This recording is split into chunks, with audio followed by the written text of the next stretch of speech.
sem... Ah, não, tá aqui. Bem, voltamos, né? Cadê o perguntador aí? Não vê, não. Depois ele entra, então. Deixa eu ir compartilhando. Alguém quer perguntar mais alguma coisa? Só uma observação aqui. Ah, Como fala você aí.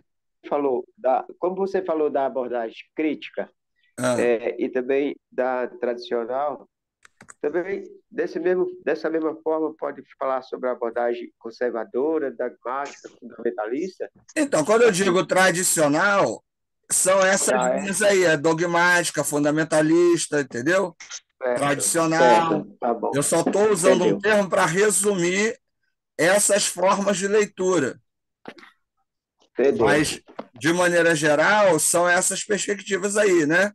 Só para dar uma É, relembrada aí, ó. Fundamentalista é aquela leitura que está escrito na Bíblia em português, é assim, ponto final e acabou. Lá em Josué 10:13 está dizendo que o sol parou, ponto. O sol se movia antes. Mesmo a gente sabendo hoje, pleno século XXI, né, que o sol está parado, que o que se move é a Terra, apesar de hoje até sabemos que a galáxia é que se move também, né, está em movimento, mas na época o autor não sabia disso. Mas na perspectiva fundamentalista, não importa. A serpente falou com Adão, com Eva. Então a serpente está falando, a mula falou, é isso aí, ponto final e acabou.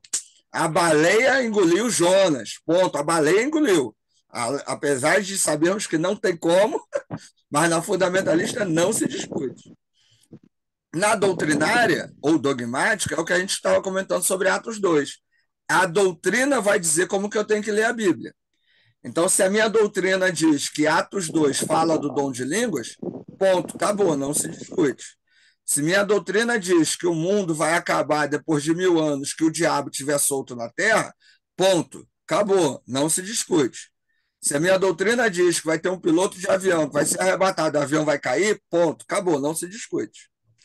E as críticas é a questão do método histórico crítico, né? Esse processo aí de pesquisa dos documentos, né? Dos textos, da questão cultural, né? Que envolve o processo de produção do texto.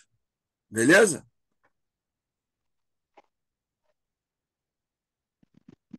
Respondeu, Francisco? respondeu, Ricardo, valeu, hein? Então, beleza. Mais É alguém? o cara. Então, sigamos. Agora, uma abordagem aí, né? Tradicional, mais tranquila, mas vocês vão ver que a preocupação é a mesma, é com a autoria, com o objetivo, conteúdo, com a mensagem. Só que o grande lance, né, são as respostas que são dadas, né, para cada um dessas abordagens. Por isso que, por exemplo, você vai comprar um livro, vai comprar um comentário. Ah, Ricardo, eu comprei um comentário muito bom do Hernandes Dias Lopes. Ah, muito bom. Cara, se você não sabe qual é a linha dele, qual é a perspectiva dele, isso pode te atrapalhar. De repente você vai ficar com o material lá para botar embaixo da mesa, segurar a porta. Por quê? Hernandes Dias Lopes é presbiteriano, é calvinista, tradicional e conservador. Se você não for dessa linha, então muita coisa pode prejudicar a sua leitura do texto, né? Ah, Ricardo, eu comprei um material muito bom do Silas Malafaia. É, duvido que ache material bom dele, mas sei lá. Você vai lá e comprou. Cara, se você não for da igreja dele, não vou nem dizer pentecostal, não. Se você não for da ADVEC, que é a igreja dele, vai ficar difícil. Porque ele hoje tem uma interpretação que destoa até dos pentecostais. Né? É uma linha dele, é a visão da cabeça dele. Aí, de repente, você compra o material dele, vai ficar difícil. Né? Aí, não, Ricardo, eu comprei um material legal do Joaquim Jeremias, que é um teólogo liberal, que é ligado à perspectiva, né, os métodos histórico-críticos, que trabalha a desmistificação do texto bíblico. E aí, se você não for dessa linha, também vai ser ruim. Então, por isso que é legal, nesse tipo de matéria, nesse tipo de trabalho, é a gente ir conhecendo as linhas, conhecendo as abordagens, conhecendo os autores, né? E depois a gente ir comprando material, né? Comprando coisa para a gente poder ter. Porque assim, eu tenho material de linhas que eu não concordo, né? Até para poder dar aula, para poder conhecer, né, e tal. Mas a maioria do material que eu tenho é de autores que eu concordo, que são da minha linha, né? Até porque quando eu vou fazer uma mensagem, que eu vou fazer um estudo, vou preparar uma aula, eu tenho que ter material que está de acordo com a minha abordagem. Então, até isso é bom a gente ter em mente, né? A gente saber quem a gente está lendo, quem a gente está ouvindo, né?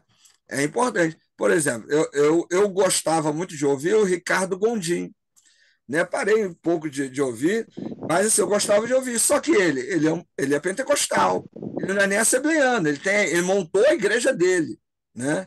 Ele tinha uma visão crítica, só que aí ele começou a se envolver com a área de política, aí eu desanimei de ouvir um pouco, né? Mas assim, ele tem uma leitura legal do texto bíblico, só que ele é pentecostal. Então, se você vai ouvir alguém, você precisa saber, né? Porque tem coisas que ele vai estar trazendo para essa linha doutrinária dele, né? E aí você filtrar, não, concordo, não concordo. Antigamente, né, muito antigamente, eu gostava de ouvir o Caio Fábio, né, lá no início, né, quando ele ainda era da Igreja Presbiteriana, tinha um programa na Manchete, né, na antiga Manchete, né, tem muito tempo isso. E era muito bom, né? Ele ia para Israel, fazia documentário lá, lia os textos bíblicos referentes aos locais. Mas assim, naquele período, só que assim, ele era presbiteriano. Então, tinha coisa que tem que filtrar, né? Então é importante a gente ter essa leitura para quê? Para que a gente saiba aonde está pisando. Então, isso é bom, tá? Para a gente não sair copiando e replicando coisas que, de repente, destoam das nossas convicções doutrinárias, né? Vamos lá, vou ler aqui, a gente vai comentando. Se alguém quiser perguntar, comentar alguma coisa, fica à vontade aí. Essa aqui é a introduçãozinha, igual daqui, ele não tem. É a mesma coisa, autoria, né? Objetivo. Ó, Provérbios 3, 5 a 6. O livro de Provérbios é tradicionalmente atribuído ao rei Salomão, conhecido por sua sabedoria. No entanto, os estudiosos acreditam que o livro foi compilado ao longo de vários séculos e inclui contribuições de vários autores. A autoria de Provérbios 3, 5 a 6, especificamente, não é atribuída a um indivíduo específico. Ó, até aí, um tipo de interpretação que poderia ser, né, ligada até à questão crítica lá, sem problema nenhum, né? Você vê que a linha de raciocínio é a mesma. Objetivo é fornecer a orientação e sabedoria para a vida diária, incentiva a confiança em Deus e a confiança no seu entendimento, em vez de confiar apenas no entendimento humano. Aí o texto, né? Conteúdo. Confie no Senhor de todo o seu coração e não se apoie no seu próprio entendimento. Submeta-se a Ele em todos os seus caminhos e Ele endireitará as suas veredas. Esse versículo enfatiza a importância da confiança sincera em Deus, renunciando ao próprio entendimento limitado e submetendo-se à sua orientação. Mensagem para hoje. Permanece relevante hoje. Isso nos lembra de confiar completamente em Deus, reconhecendo que sua sabedoria supera a nossa. Ao renunciarmos à nossa compreensão limitada e nos submetermos à sua orientação, podemos experimentar a certeza de que Deus dirigirá os nossos caminhos. E aí tem duas perguntas, né? Aqui no caso, referente ao texto de Provérbios, né?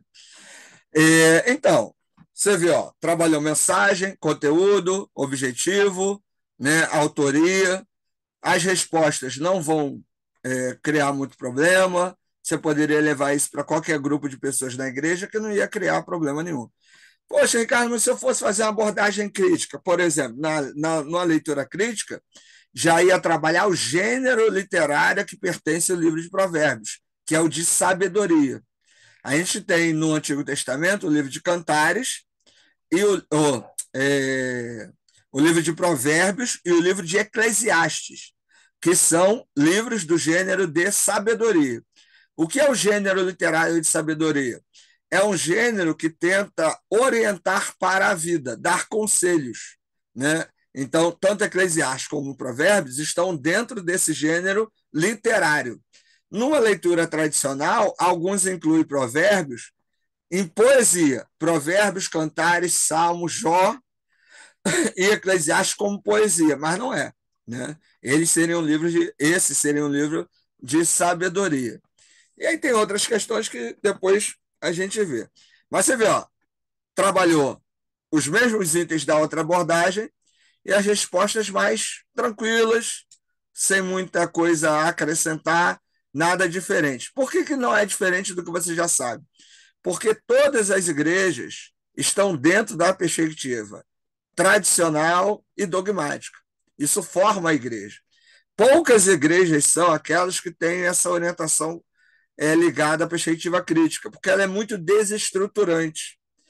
E nem sempre, né, as lideranças gostam de perspectivas desestruturantes, que às vezes você tira, né, a autoridade, né? Então, essas perspectivas tradicionais e dogmáticas são as mais comuns. Todos nós crescemos em igrejas nessa linha aí, tá certo? Vamos ver agora o texto do Novo Testamento, só para nessa linha, né? Ó, Romanos 8:28, conhecido também, né? Autoria: o apóstolo Paulo é tradicionalmente considerado o autor do livro de Romanos, sua autoria é amplamente aceita entre os estudiosos e as tradições da igreja primitiva. Objetivo: é proporcionar encorajamento e segurança aos crentes em meio às provações e desafios. Enfatiza a soberania de Deus e sua capacidade de trabalhar todas as coisas juntas para o bem daqueles que o amam. Ó, aqui, nessa linha, eu poderia dizer: não falta problema, não falta dificuldade, né? Porque tudo isso contribui para o bem daqueles que amam o Senhor. Nessa linha e nesse texto dá para falar isso. Agora, se eu trabalhasse esse texto a partir da perspectiva crítica, eu não leria o texto dessa maneira. Na perspectiva crítica, Romanos 8:28 não seria: todas as coisas contribuem para o bem daqueles que amam o Senhor. Por quê? Porque no aparato crítico, eu tenho uma outra versão para ele em grego, que seria que em meio a todas as coisas, Deus traz à existência algo de bom. É bem diferente de que todas as coisas contribuem para o bem. Então, é como eu falei, mesmas perguntas, respostas diferentes. Então, não quer dizer que todas as coisas trabalham para o bem, mas que em meio a todas as coisas, Deus está agindo, né? É diferente a ideia, né? Perdi um parente. Deus sabe, todas as coisas contribuem para o bem. Sofri um acidente e perdi a perna. Glória a Deus que todas as coisas contribuem para o bem. Não é, na perspectiva crítica, não é essa a ideia. Não é essa a forma de pensar, né? Conteúdo. Sabemos que em todas as coisas, Deus trabalha para o bem daqueles que o amam, daqueles que foram chamados segundo o seu propósito. Esse versículo assegura aos crentes que Deus está trabalhando ativamente em todas as situações, mesmo em meio às dificuldades, para trazer o bem àqueles que o amam e são chamados de acordo com o seu propósito. E aí é legal, porque dentro dessa linha tradicional vem também a linha dogmática, né? Não é para todo mundo, é para aqueles que o amam.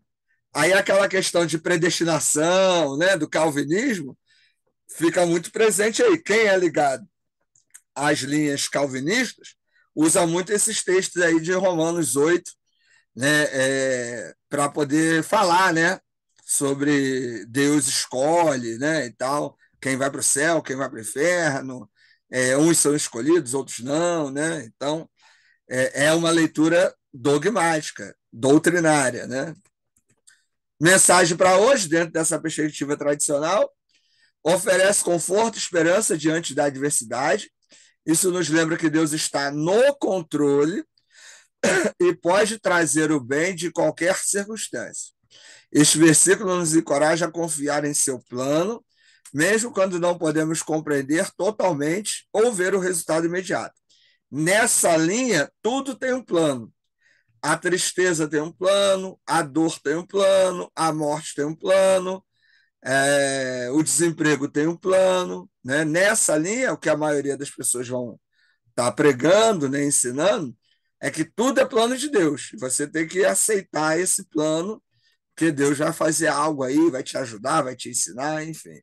Né? É uma linha muito, muito aceita, né? É muito comum. Na perspectiva tradicional, crítica, como é que eu leria isso? Não quer dizer que a doença, o desemprego, a morte, o problema é plano de Deus. Mas essas coisas existem. Mas não é um sinal de que Deus abandonou. Deus está presente para ajudar a lidar com essas coisas. Mas não que ele tenha colocado essas coisas na sua vida. Por que isso acontece? Porque se está vivendo. Né? Então, a partir dessas duas linhas, você tem visões diferentes sobre as circunstâncias da vida, certo? Vamos lá, finalizando aqui, aí as duas perguntinhas, né, dentro desse texto, aí vocês vão ler também. Conclusão: ao aplicar uma análise hermenêutica a esses dois versículos, podemos obter uma compreensão mais profunda das suas mensagens, como elas se aplicam às nossas vidas hoje. Provérbios 3, 5, 6 nos ensina a confiar em Deus de todo o coração e a nos submeter à sua orientação, enquanto Romanos 8, 28 nos lembra da soberania de Deus e de sua capacidade de fazer com que todas as coisas trabalhem juntas para o bem. Como leitores, somos encorajados a refletir sobre essas perguntas fornecidas para cada versículo e a explorar mais profundamente as suas implicações aí. Aí vem aí o finalzinho aí para a gente. Então, entenda o seguinte, cada maneira de abordar o texto, ela vai ter aí as suas respostas. As perguntas são as mesmas, mas as respostas vão ser diferentes. Ricardo, qual eu escolho? Qual é a melhor? Não tem melhor. Elas são diferentes. Você vai ter afinidade com uma abordagem ou com a outra. Isso vai depender muito da sua caminhada, né? Das suas escolhas, das suas opções.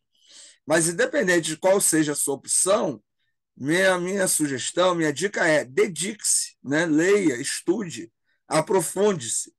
Se você escolher por uma leitura dogmática, doutrinária do texto bíblico, conheça a sua doutrina. Conheça, né, aquilo que você diz que está pregando.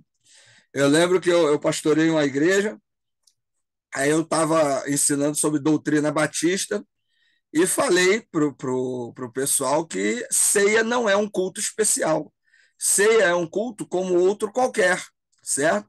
Porque para nós, batistas, ceia, batismo são símbolos, né? E não sacramentos. Levantou um diácono e disse assim: não, pastor, ceia é um culto especial, sim. Tanto que a gente se veste melhor, não pode faltar. Eu falei: o irmão veio de que igreja?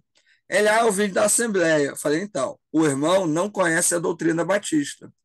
Porque em nenhum lugar da declaração doutrinária da Convenção Batista Brasileira diz que ceia é um culto especial ou diferente de qualquer outro.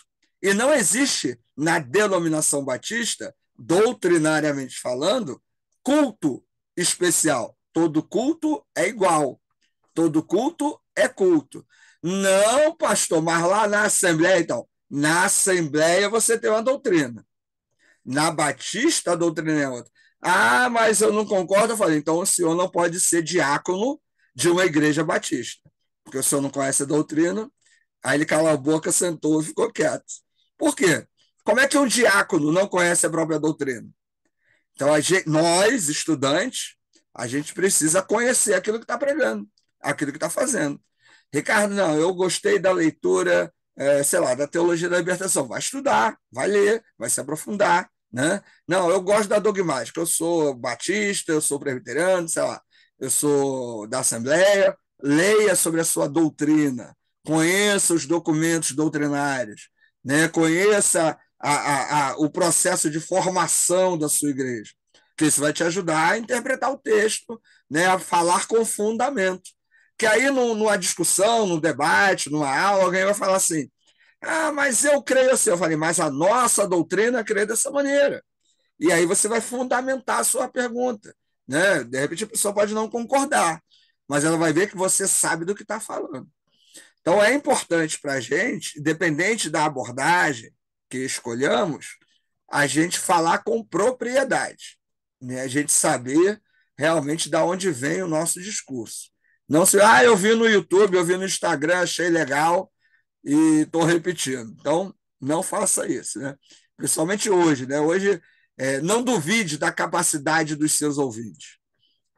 Às vezes o pessoal fala assim, que a igreja é pequenininha, né? A igreja é simples, aí aqui todo mundo, ninguém tem cultura. Eu pastorei uma igreja pequena, tinha gente com doutorado, tinha gente com mestrado, tinha gente que viajou para outros países, né? Tinha gente com dinheiro, tinha gente pobre, né? A maioria era gente pobre, mas tinha gente estudada lá. Então, assim, a gente nunca sabe, né, quem está nos ouvindo. E é um desrespeito, né? Menosprezar os ouvintes. Então, precisamos nos preparar, né? Ter a humildade, né, suficiente para nos preparar e preparar bem para não menosprezar quem está nos ouvindo. Então é isso, eu acho que é o início aí da caminhada. Eu vou mandar, já mandei esse texto para vocês, né? Eu vou tirar a foto desses livros que eu mostrei, e aí vocês têm aí para conhecer, para pesquisar, e vão caminhando. Perguntas, dúvidas, reclamações? As duas perguntas que nós vamos tirar dos textos, né? Aí vamos enviar para você. Isso. Vamos tirar dos textos. Tá bom. Você lê o texto Muito e responde. Bom. Gostei da pregação crítica. Que pregação, irmão. Você pregou para. É uma abordagem. Então, é uma pregação muito boa, gostei. Vou pregar agora nessa abordagem crítica. Gostei. Meu Deus. Mais estudado, ouviu lá que eu falei, não? Estudo primeiro. Sim, nós não quero levar todos nós assim para a sua abordagem, não, tá? Não, nada disso. Eu sou fundamentalista. Eu sei, fundamentalista xiita. Pensei que tinha perdido o Francisco para você, Ricardo. É o quê? Pensei que tinha perdido o Francisco para você, cara. A verdade liberta, irmão. Soldado voltou aí. Soldado está de pé. Hop. Graziele, quer falar? No caso, são duas perguntas para cada texto. Isso, exatamente. Sendo que o senhor não falou sobre a abordagem crítica no Novo Testamento, só falou sobre Salmos. Eu não li João 3,16, né? Quando eu li Romanos 8,28, eu falei, esqueci de ler o outro. Mas assim, ia ficar faltando um ou outro, né? Se eu lesse João 3,16, ia faltar Romanos 8,28. Mas é só ler o texto, fica tranquilo, que é assim, que vale para o antigo, vale para o novo, não tem problema. Ler o texto e dá para responder as perguntas. Também fica tranquilo. Qualquer dúvida, joga lá no grupo ou a gente tira na próxima aula. Pode ficar tranquilo aí. Beleza? São 8 questões. Isso, 8 questões. É isso aí. Muito bem, irmão. Muito bem lembrada, viu? Você está trazendo aí assim, na tona, assim, na aula, assim, tá? Os defeitos aí, você já tá vendo. Que defeito, engraçadinho. Então é isso, galera. Até a próxima. Bom feriado aí para vocês. Valeu, Ricardo. Até a próxima. Até a próxima. Depois eu mando a aula gravada.